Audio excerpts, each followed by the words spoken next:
మన ప్రభువైన యేసుక్రీస్తు నామములో అందరికీ శుభాలు వందనాలు తెలియజేస్తూ ఉన్నాను. ప్రియులారా, అందరూ ఎలా ఉన్నారు? ఎపిఫానియాలో రెండవ ఆదివారం, ఎపిఫానియా తర్వాత రెండవ ఆదివారం కొరకు ఏర్పాటు చేయబడిన దైవలేఖన భాగములు మనము గమనించినట్లయితే, రోమీలకు రాసిన పత్రిక 12వ అధ్యాయం 6 నుండి 16, యోహాను సువార్త 2వ అధ్యాయం 1 నుండి 11. ఈ రెండు పాఠ్య భాగాలు ఆధారంగా నేను ఏర్పాటు చేసుకున్నటువంటి అంశం ఆసక్తి, ఇంట్రెస్ట్. దేవుడు మనకిచ్చినటువంటి ఈ మంచి పాఠ్యభాగాలు ప్రస్తుత కాలంలో మనం చూస్తున్న పరిస్థితులు, మన చుట్టూ ఉన్న పరిణామాలు అన్నిటినీ మనము క్రోడీకరించుకుంటే, పిల్లరా, ఈ టాపిక్ చాలా అవసరమని నాకు అనిపించింది. మొదటిగా మీ అందరికీ నా యొక్క శుభాలు తెలియజేస్తూ, దేవుడు ఇచ్చిన సమయాన్ని దేవునిలో కేటాయించడానికి మీరు చూపుతున్న అమితమైన ఆసక్తిని బట్టి ప్రత్యేకమైన వందనాలు తెలియజేస్తా ఉన్నాను. దయచేసి వాక్యాలు వింటూ ఉన్నారు, చూస్తున్నారు, దాన్ని కొంచెం లైక్ చేసి షేర్ చేసి అనేకులకు అందేలాగా చేరేలాగా సబ్స్క్రైబ్ చేసుకోవాలని ప్రేమతో మీ అందరికీ నేను విజ్ఞప్తి చేస్తా ఉన్నాను. ప్రియులారా, ఈరోజు అంశము ఆసక్తి, ఇంట్రెస్ట్. ప్రస్తుతము తరాన్ని కనుక మనం గమనిస్తే చాలామందికి చాలా రకాల ఇంట్రెస్ట్స్ మనం చూస్తాం. విద్యలో కానీ, లేక పనుల్లో కానీ, ఇంకా ఇతరితర కార్యక్రమాల్లో కానీ. విద్యలో ఒకళ్ళు ఎంపీసీ ఎన్నుకుంటే ఇంకొకళ్ళు బైపీసీ, సిఈసి, హెచ్ఈసి, ఇలా వారికి నచ్చిన గ్రూప్ని, వారికి ఉన్న ఆసక్తిని బట్టి వారు ఎంచుకుంటారు. వృత్తి కూడా అంతే. ఏం చదివినా కూడా కొన్నిసార్లు వారి చదువు పూర్తయిన తర్వాత వారి ఇంట్రెస్ట్ని బట్టి చదువుకు సంబంధం లేని వృత్తి కూడా చేసేవారు మనకు కనబడతారు. ప్రస్తుతము ప్రజలందరూ కూడా ఈ ఇంటర్నెట్, మొబైల్ ఫోన్స్, ల్యాప్టాప్స్, ఇట్లా అనేక రకాలైనటువంటి వాటికి వారు అట్రాక్ట్ అవుతున్నారు అనివ్వండి, వాటి మీద వారికి ఇంట్రెస్ట్ అయినా అనివ్వండి, ఏదో రకంగా వారి ఆసక్తి అంతా కూడా లోకానుసారమైన విషయాలలో ఎక్కువ మంది అటువైపుగా వెళ్ళడం అనేది మనం గమనిస్తున్నాం. ఇలాంటి పరిణామాలు ఉన్న పరిస్థితుల్లో ప్రపంచం అంతా మనిషిని వారి యొక్క గోల్ వైపు కాక, వారు ఏ జీల్ అయితే కలిగి ఉన్నారో ఆ జీల్ వైపు కాక, సమయాన్ని వృధా చేయడంలో, ఎంటర్టైన్మెంట్లో, లేదా ఇంకా ఇతరతర కార్యకలాపాల వైపు ఆకర్షించేటువంటి ఆకర్షణ యంత్రములు ఎన్నో మన చుట్టూ ఉన్నప్పుడు, మన ఆసక్తి ఏ జీలైతే కలిగి ఉన్నావో దాని మీద కాక మనం ఇతరితర ఆటల మీద వెళ్ళకుండానట్లుగా మనము స్థిరులుగా ఉండాలి. అదే అంటున్నాడు పౌలు రోమీయులకు రాసిన పత్రిక 12వ అధ్యాయం 11వ వచనం. ఆసక్తి విషయంలో మాంద్యులు కాక. ఇది నేటి అంశానికి కీ వర్స్, మూల వాక్యం. ఆసక్తి విషయంలో మాంద్యులు కాక. దీనికి సంబంధించి కొన్ని ఇంగ్లీష్ బైబిల్ వెర్షన్స్ లో మనం చూస్తే NIV never be lacking in zeal అని రాయబడ్డది.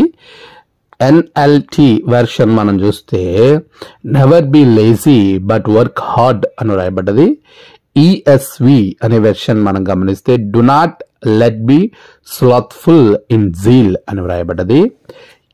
KJB వెర్షన్ మనం చూస్తే నాట్ స్లాట్ఫుల్ ఇన్ బిజినెస్ అని రాయబడ్డది. NKJV వెర్షన్ మనం గమనిస్తే నాట్ లాగింగ్ ఇన్ డిలిజెన్స్ అని రాయబడ్డది. ఈ 5 వెర్షన్లో కూడా మనం చూస్తే ఒక చోట జీల్ అని, ఒక చోట బిజినెస్ అని, ఒక చోట మనం లేజీగా ఉండకూడదు కానీ వర్క్ హార్డ్ అని, మరొక చోట డిలిజెన్స్ అంటే doing work, the quality of doing work carefully and thoroughly అనేటువంటి అర్థం కలిగినటువంటి పదము అక్కడ రాయబడ్డది. దీని అన్నిటిలో కూడా మనం ఆలోచన చేస్తే జీల్ అనే పదాన్ని మనం తీసుకున్నాం. Never be lacking in zeal. మనం చేసే పని విషయంలో, మనం చేసే దానిలో ఆసక్తి విషయంలో మనం ఎప్పుడు కూడా ఏ గోల్ అయితే మనం కలిగి ఉన్నామో దానిలో ఆసక్తి విషయంలో మనం మాంద్యులుగా ఉండకూడదు. Not lagging in diligence, quality of doing work carefully and thoroughly. మన జీవితము చాలా సార్లు ప్రారంభము అంతంలో మనకు ఉండదు.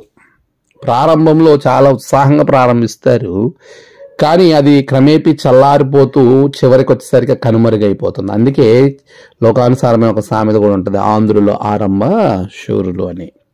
ఒకవేళ మనం ఆ సామెతకు సంబంధించిన వారంగా ఉంటే let us recollect our activities. ఎలాగా మన పనులను మనం చేస్తూ ఉన్నాము. నువ్వు సేవలోకి వచ్చిన ప్రారంభంలో కావచ్చు, లేక నువ్వు ఒక పనిని ప్రారంభించే ప్రారంభ దినాల్లో కావచ్చు, నీ చదువు ప్రారంభ దినాన్న కావచ్చు, నీ ఉద్యోగ ప్రారంభ దినంలో కావచ్చు, ఏదైనా whatever it may be, whatever work you are doing today, ఈరోజు నువ్వు చేస్తున్న పని ఏదైనా కానివ్వండి, ఆ పని ప్రారంభించే దినాలలో నువ్వు ఎంత ఆసక్తి కలిగి ఉన్నావు, ఇప్పుడు ఎలా ఉన్నావో let us examine your self.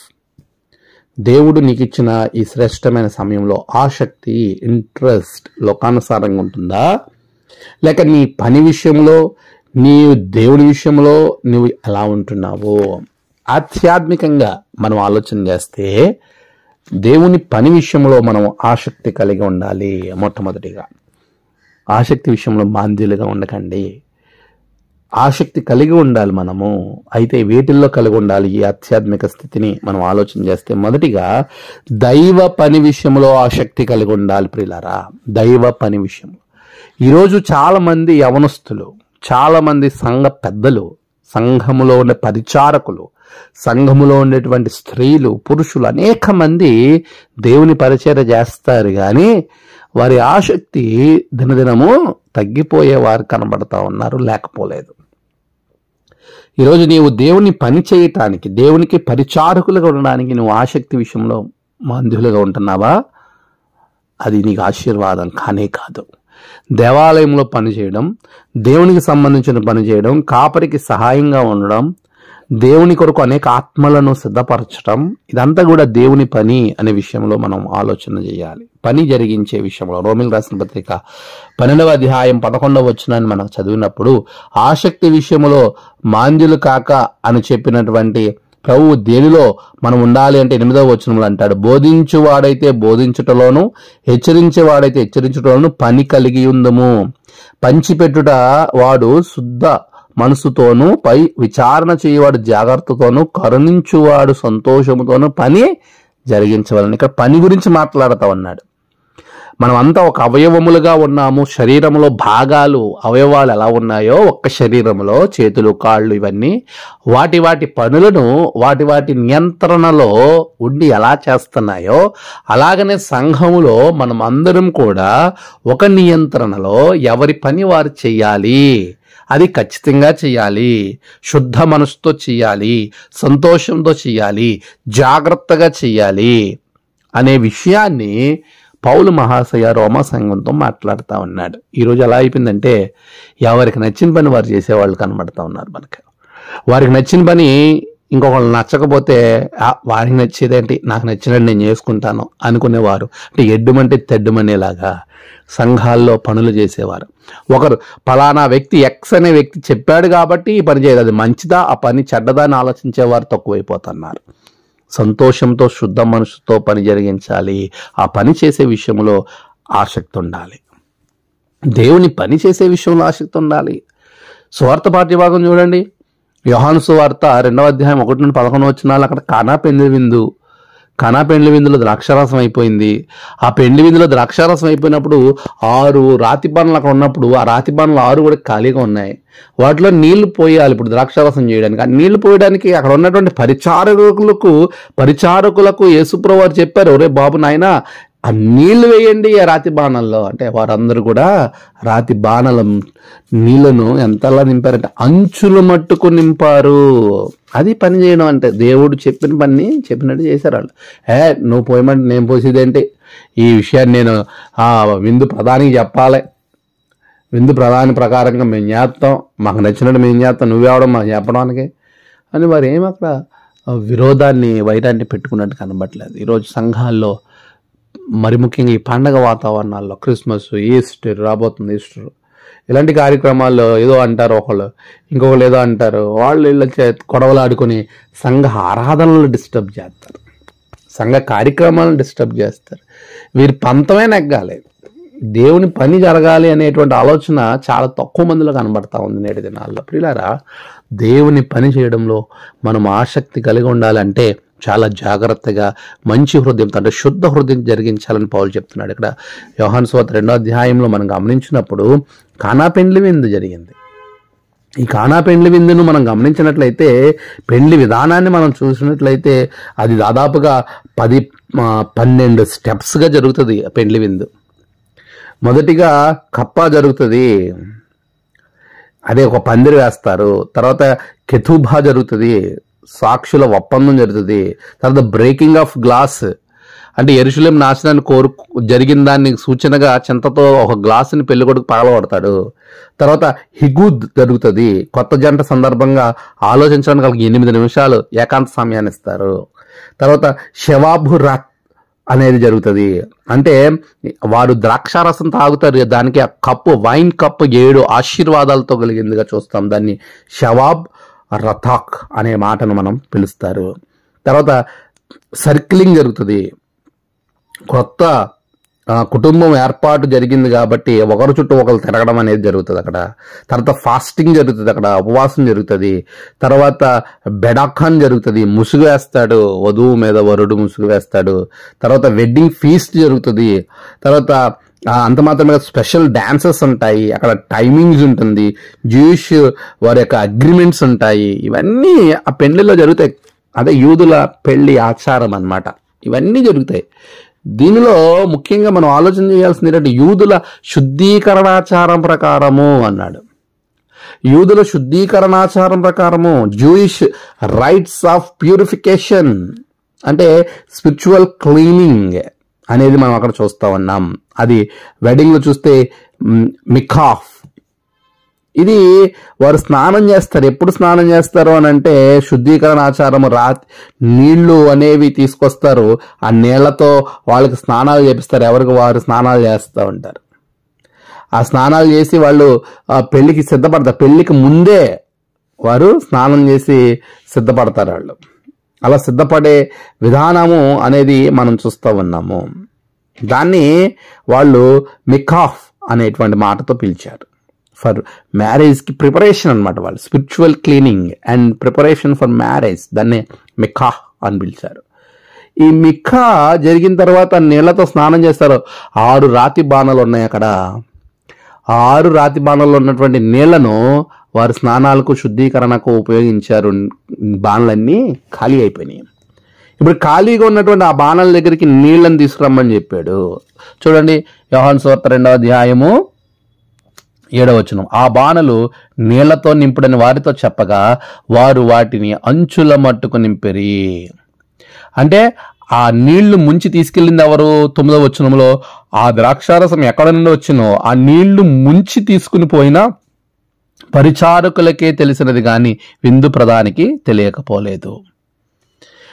ప్రియులరా, ఇక్కడ పరిచారకులు, ఆయన తల్లి పరిచారకులను చూసి ఆయన మీతో చెప్పినది చేయుడని చెప్పినప్పుడు యూదుల శుద్ధీకరణాచారం ప్రకారం 2-3 తూముల పట్టు 6 రాతి బాణలు అక్కడ ఉంచబడిన. యేసు ఆ బాణలు నీళ్ళతో నింపమని చెప్పాడు. ఆ పరిచారకులు కంగారు పడతా ఉన్నారు, నీ ద్రాక్షారసం అయిపోయింది, ఎలా ఎలా ఎలా అని.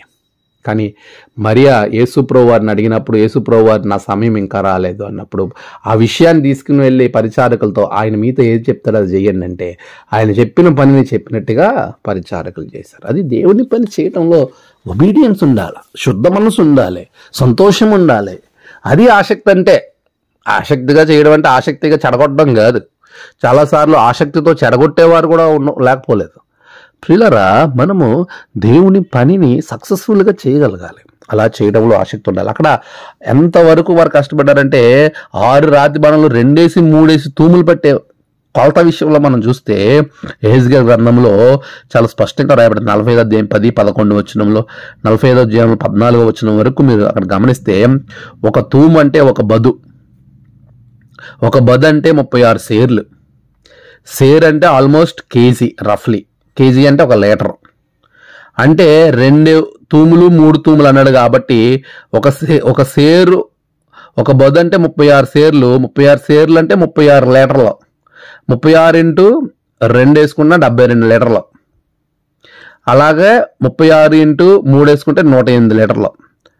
2 3 తూములు పట్టు. ఒక తూము 36 సేర్లు, 36x2 అంటే 72 లీటర్లు పట్టేటువంటి బాణ ఒక్కొక్క బాణ ఉంది. ఇంకోటి 108 లీటర్లు పట్టే బాణ ఉంది. అలాంటి బాణలు 3 వేసుకున్నా అంటే 6 ఉన్నాయి, 3 సగం అయ్యి సగం ఇయ్యి అనుకున్నా 72x3 108x3 దగ్గర మనం గమనించుకున్నట్లయితే అక్కడ 300 లీటర్లు 600 లీటర్ల నీళ్లు వాళ్ళు మోసారు. 600 లీటర్ల నీళ్లను వాళ్ళు మోసి ఆ బాణంలో నింపారండి రమారమి సుమారుగా. అంటే దేవుడు చెప్పిన పనిని ఆసక్తిగా చెయ్యాలా, సంతోషంగా చెయ్యాలి. అలా చేయగలిగినప్పుడే ప్రభువు మనల్ని బట్టి సంతోషిస్తాడు. మరి నీ ఆసక్తి దేవుని పని చేయడంలో ఉందా, దేవుని పని చెడగొట్టడంలో ఉందా? దేనిలో ఉంది? ఒకసారి నిన్ను నువ్వు పరీక్షించుకో. రెండవది, మనం ఆసక్తి ఆయనను ఆశ్రయించడంలో ఉండాలా. ఆయన పని చేస్తారు చాలామంది ఆసక్తిగా, కానీ మందిరంలోనికి రారు కొంతమంది. ఇది చాలా దౌర్భాగ్యమైనటువంటి పరిస్థితి. పని చేయడంలో నెంబర్ 1, దేవుని మందిరంలో ఆరాధనలో కూర్చోవడానికి మాత్రం దొంగలు. అలాంటి వాళ్ళని మనం గమనించినట్లయితే మార్తలు లాంటి వాళ్ళు. మరి ఏమో దేవుని పాదాల దగ్గర కూర్చుని వాక్యం వింటుంటే మార్త విస్తారమైన పని పెట్టుకుని తొందరపడుతుంది. పైగా వాక్యం వినే వాళ్ళని కూడా చెడపడుతుంది. ఈరోజు మనం గమనించండి, మీరు మెమోరియల్ సర్వీస్లో బయట ఎక్కడో జరిగే ప్రేయర్లోను మీటింగ్లో జరుగుతూ ఉంటే వాక్యం చెప్తూ ఉంటారు పాస్టర్ గారు వాక్యం చెప్తూ ఉంటే వీళ్ళు భోజనాలు వచ్చినాయి అలవాటు చేస్తూ ఉంటారు. లేదా ఇంకోటి ఏదో జరుగుతుంది. వాక్యం చెప్పనివ్వరు. వాక్యం జరిగే సమయంలోనే జరుగుతాయి ఈ డిస్టర్బెన్స్ అని. ఈరోజు ఆయనను ఆశ్రయించేవారు తక్కువైపోతున్నారు. పని చేయడంలో నెంబర్ 1 యోతాం చేసిన పని అదే. దేవుని మందిరంలో ప్రవేశించడం తప్ప అన్నీ చేశాడు. అందువలన తత్ఫలితం దేవునికి వ్యతిరేకమైన కార్యాలు ఆయన పరిపాలించే పరిపాలనలో అందరూ దేవునికి వ్యతిరేకంగా మారిపోయారు అనే విషయాన్ని మనం అక్కడ జ్ఞాపకం పెట్టుకోవాలి. ఈరోజు మరి నీవు ఎలా చేస్తున్నావు? దేవుణ్ణి ఆరాధించేవాడిగా ఉంటున్నావా, దేవునికి వ్యతిరేకంగా ఉంటున్నావా? యోతాములాగా ప్రభువుని ఆశ్రయించకుండా దినవృత్తాంతాలు 2వ గ్రంథము 27వ అధ్యాయం 2వ వచనం, యెహోవా మందిరంలో ప్రవేశించుట తప్ప. దేవుని మందిరంలో వారు ప్రవేశించలేదు కానీ అన్నీ చేశాడంట. మరి ఈరోజు దేవుణ్ణి ఆశ్రయించకుండా దేవుని మందిరంలో ప్రవేశించకుండా నువ్వు ఏ విధంగా మరి నువ్వు దేవుని కార్యాలు చేయగలుగుతావు? అది రెండవది. ఆసక్తితో ఆయన్ని ఆశ్రయించాలి. 10వ అధ్యాయము రోమిల్ రాసిన పత్రిక 10వ అధ్యాయం 1-2 వచనాల్లో మనం చదివినప్పుడు అక్కడ అంటాడు కదా, ఆయనను ఆశ్రయించాలి. రోమిల్ రాసిన పత్రిక 10వ అధ్యాయము 1-2 వచనాలు, ఇశ్రాయేలు రక్షణ పొందవల్లని నా హృదయాభిలాష, వారి విషయమై నేను దేవునికి చేయు ప్రార్థనలై ఉన్నది. వారి దేవుని యందు ఆసక్తి గలవారని వారిని గురించి సాక్ష్యం ఇచ్చుచున్నాను. ఆయనను వారి ఆసక్తి జ్ఞానానుసారమైనది కాదు. చూసారు, దేవుని గురించి వారు ఆసక్తి కలిగిన వారు. యెషయా గ్రంథము 26వ అధ్యాయం 9వ వచనాన్ని మనం చదువుతున్నప్పుడు ఆయనను ఆసక్తితో ఆశ్రయించాలి అనే విషయాన్ని యెషయా భక్తుడు చాలా స్పష్టంగా జ్ఞాపకం చేస్తూ ఉన్నాడు. యెషయా గ్రంథము 26వ అధ్యాయం 9వ వచనం, రాత్రి వేళ నా ప్రాణము నిన్ను ఆశించుచున్నది, నాలో ఉన్న ఆత్మ ఆసక్తితో నిన్ను ఆశ్రయించుచున్నది. చూసారా, నాలో ఉన్న ఆత్మ నిన్ను ఆసక్తితో అలా ఆశ్రయించగలగాలి దేవుణ్ణి. అది రెండవది. మూడవదిగా మనం గమనించాలి, దేవుణ్ణి ఆశ్రయించిన నీవు, అంటే దేవుని కొరకు పనిచేసిన నీవు, దేవుణ్ణి ఆశ్రయించిన నీవు మారు మనసు పొందడంలో కూడా ఆసక్తి కలిగి ఉండాలి. దేవుణ్ణి ఆశ్రయించిన తర్వాత ఒకవేళ మనలో ఏమైనా తప్పులు కనబడితే, మనలో ఏవైనా దేవునికి వ్యతిరేకమైనవి కనబడితే మన మనస్సును మార్చుకోవాలి.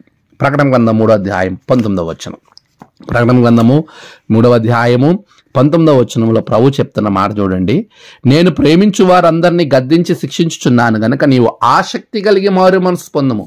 దేవుని కొరకు పని చేయడం మాత్రమే కాదు, పని చేస్తున్న నీవు మందిరంలోనికి రావాలా. మందిరంలోకి వచ్చిన నీవు ఆయన వాక్యమును లేకపోతే ఆయన బోధనను, ఆయనతో ప్రయాణం చేస్తున్న నీవు నీలో దేవునికి వ్యతిరేకమైన కార్యాలు నీకు కనబడినప్పుడు మారు మనసు పొందడంలో ఆసక్తిని కనబరచాలి. అది చాలా ప్రాముఖ్యం. మారు మనసు పొందుతున్న నీవు మారు మనసు పొందిన తర్వాత వాక్యమును అంగీకరించడంలో ఆసక్తి కలిగి ఉండాలా. అపోస్తలుల కార్యాల గ్రంథము 17వ అధ్యాయం 11వ వచనం, ఇక్కడ ఒక సంఘాన్ని మనం చూస్తాం, బెరియా సంఘం. ఆ సంఘము దశలోనిక సంఘంతో పోలుస్తా ఉన్నారు. చూడండి, అక్కడ అంటున్నాడు 11వ వచనంలో, వీరు దశలోనికలో ఉన్న వారి కంటే ఘనులై ఉండిరి గనక ఆసక్తితో వాక్యమును అంగీకరించి పౌలు శీల చెప్పిన సంగతులు అలా ఉన్నవో లేవో అని ప్రతిదినము లేఖనములు పరిశోధించుచూ వచ్చరి. పెరియా సంఘం వారు దశలోనిక సంఘం వారితో పోల్చబడతా ఉన్నారు. వారికంటే వీరు ఘనులు. ఎందులో ఘనులు అంటే వాక్యమును అంగీకరించడంలో. ఎవరైతే మారు మనసు పొందుతారో వారు మాత్రమే వాక్యాన్ని ఆసక్తిగా అంగీకరించి. చాలా మంది మనం గమనిస్తే పాటలంతా ఉంటారు, మారు మనసు పొందుకుంటారు, బాప్తీసం తీసుకుంటారు, గుడికి వస్తారు, పనులు చేస్తారు, అన్ని వాక్యం ప్రారంభించే టైం బయటపోతారు. ఈరోజు చాలా సంఘాల్లో యవన బిడ్డలే కాదు, పెద్దవారే కాదు, చాలా మంది చేసే పని అదే. వాక్యము ప్రారంభంలో వాళ్ళంటే బయటికి వెళ్ళిపోయినారు, మారు మనసు లేని వాళ్ళు కాదు, బాప్తీసం లేని వాళ్ళు కాదు, ప్రభు సంస్కారంలో పాల్గొన్నవారు కాదు. వీళ్ళందరూ ఎన్ని చేస్తారు కానీ వాక్యాన్ని వినరు. అంటే వాక్యాన్ని అంగీకరించరు. వాళ్ళు వాక్యాన్ని వినరు అంటే దాన్ని వినడానికి వారికి ఆసక్తి లేదు. పిల్లారా, ఒకవేళ నువ్వు వాక్యాన్ని వినటంలో ఆసక్తి లేకుండా ఉన్నావేమో, కానీ ఈరోజు మనం మార్చుకోవాలి. మన ఆసక్తి వాక్యం వినటంలో, వాక్యాన్ని అంగీకరించడంలో బెరియా దశలోనికే సంఘం వలె ఉండాలని మీకు ప్రేమతో జ్ఞాపకం చేస్తాను. మూడోది, వాక్యాన్ని విన్న నీవు, అంగీకరించిన నీవు ప్రార్థనా జీవితంలోనికి వెళ్ళాలా, ప్రార్థన చేయాలి.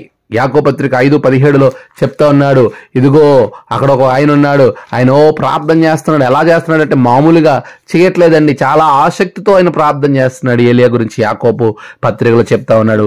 5వ అధ్యాయం 17వ వచనంలో, ఏలియా మన వంటి స్వభావం గలవా మనుష్యుడే, వర్షింపకుండినట్లు అతడు ఆసక్తితో ప్రార్థన చేయగా 3.5 సంవత్సరముల వరకు భూమి మీద వర్షింపలేదు. ఆసక్తితో ప్రార్థన చేయాలి. ఎంత ఆసక్తి ఉంది ప్రార్థనలో. ఏదో అడావుడి ప్రార్థనలు, క్యాలెండర్ వాక్యాలు చూసుకునే ప్రార్థనలు, అడావుడిగా బయటికి వెళ్ళిపోయినప్పుడు డోర్ దగ్గర ప్రార్థనలు, ఇంకా ఏవేవో ప్రార్థనలు మనం చేస్తుంటామా? సరే, మీకున్న సమయాన్ని బట్టి అవేవో ప్రార్థనలు చేసుకుంటున్నారు, ఓకే. కానీ మరి దేవుని సన్నిధిలో, దేవుని దగ్గర నువ్వు ఆసక్తిగా కూర్చొని ఎంతసేపు ప్రార్థన చేస్తున్నావు? ప్రార్థనలో నీ ఆసక్తి ఏది? ప్రార్థన మీద నీకున్న ఆసక్తిని నువ్వు ఎలా కనబరుస్తున్నావు? పిల్లరా, ప్రార్థన విషయంలో ఆసక్తిని కలిగి ఉండు. దేవుడు నిన్ను బహుగా ఆశీర్వదిస్తాడు. 6వదిగా, దేవుని పని చేస్తున్న నీవు దేవుని మందిరంలో దేవుని ఆశ్రయించడానికి రావాలి. ఆశ్రయించడానికి వచ్చిన నీవు మారు మనసు పొందాలి. మారు మనసు పొందిన నీవు వాక్యాన్ని అంగీకరించాలి. వాక్యాన్ని అంగీకరించి నీవు ప్రార్థన చేయాలి. ప్రార్థన చేసి నీవు ప్రతి మంచి విషయాన్ని జరిగించాలి. 6వదిగా, మంచి విషయములలో ఆసక్తి గలవారిగా ఉండాలి. పేతురు రాసిన మొదటి పత్రిక 3వ అధ్యాయము 13వ వచనాన్ని మనం గనక చదవగలిగితే అక్కడ రాయబడుతున్న మాటలు చాలా స్పష్టంగా మనకి కనబడతాయి. మీరు మంచి విషయములో ఆసక్తి గలవారైతే మీకు హాని చెయ్యువాడెవడు? మీరు ఒకవేళ నీతి నిమిత్తం శ్రమ పడినను మీరు ధన్యులే, వారి బెదిరింపులకు భయపడకుడి, కలవరపడకుడి. మంచి విషయంలో ఆసక్తి కలిగి మీరు ఎందుకు భయపడ్డాం? ఇవన్నీ లేకుండా చాలా మంది మంచిగానే ఉన్నాం కదా అంటారు. అవన్నీ మరిలా వ్యర్థం. అవి లోకానుసారమైన మంచిగా కనబడుతుంది, అది దేవుని దృష్టికి మురికి గుడ్డ. లోకానుసారమైనటువంటి ఆ జ్ఞానము దేవుని దృష్టికి మురికి గుడ్డగా ఉంటుంది. లోకానుసారమైనటువంటివన్నీ కూడా దేవుని దృష్టికి మురికి గుడ్డలా ఉంటాయి. అది దైవికమైనది అంటే పరిశుద్ధమైనది, పవిత్రమైనది, లోబడినది, అది దేవునికి ఎప్పుడు కూడా లోబడే తత్వం కలిగినటువంటిది. పైనుండి వచ్చే జ్ఞానము అద్భుతంగా ఉంటుంది. వాక్యంలో యాకోబు అంటాడు, పైనుండి వచ్చే జ్ఞానాన్ని వివరిస్తూ ఉంటాడు. పైనుండి వచ్చే దేవుని సంబంధమైనవి, పైనుండి వచ్చేవి ఎలా ఉంటాయో ఆయన జ్ఞాపకం చేస్తాడు. పవిత్రమైనది, సమాధానకరమైనది, మృదువైనది, సులభముగా లోబడినది, కనికరముతోనూ మంచి ఫలములతోనూ నిండుకొన్నది, పక్షపాతం లేనిది, వేషధారణ లేనిది, సమాధానమైనది. ఇలాంటిది దయ్యాల జ్ఞానం, దయ్యాల సంబంధమైనది కాదు ఇది. ఈరోజు మంచి విషయాలు, దేవుని సంబంధమైన విషయాల్లో మనము ఆసక్తి కలిగి ఉండాలి. మనము ఎవరికి హాని చేయకూడదు, అందరి విషయంలో మంచి చేయాలి. 7వది, చివరిగా ప్రియులారా ఒకసారి గమనించండి, ఆసక్తి కలిగి ఉండాలి. నువ్వు ఆసక్తి దేవుని పని జరిగించడంలో ఉండాలి. పని జరిగించిన నీవు దేవుని మందిరంలో వచ్చి దేవుణ్ణి ఆశ్రయించడంలో ఆసక్తి కలిగి ఉండాలి. దేవుణ్ణి ఆశ్రయించిన నీవు మారు మనసు కలిగి జీవించాలి. మారు మనసు కలిగిన నీవు వాక్యాన్ని అంగీకరించాలి. వాక్యాన్ని అంగీకరించిన నీవు ప్రార్థనా విషయంలో ఆసక్తి కలిగి ఉండాలి. ప్రార్థన జరిగిస్తున్న నీవు అన్ని విషయాల్లో ప్రతి మంచి విషయంలో ఆసక్తి కలిగి ఉండాలి. చివరిగా 7వది, అత్యంత ప్రాముఖ్యంగా ఆలోచన చేస్తే ఆత్మ సంబంధమైన వరముల విషయంలో ఆసక్తి కలిగి ఉండాలి. ఎందుకు తెలుసా? సంఘ క్షేమాభివృద్ధి కొరకు. అదే అంటున్నాడు కొరింథీయులకు రాసిన మొదటి పత్రిక 14వ అధ్యాయము.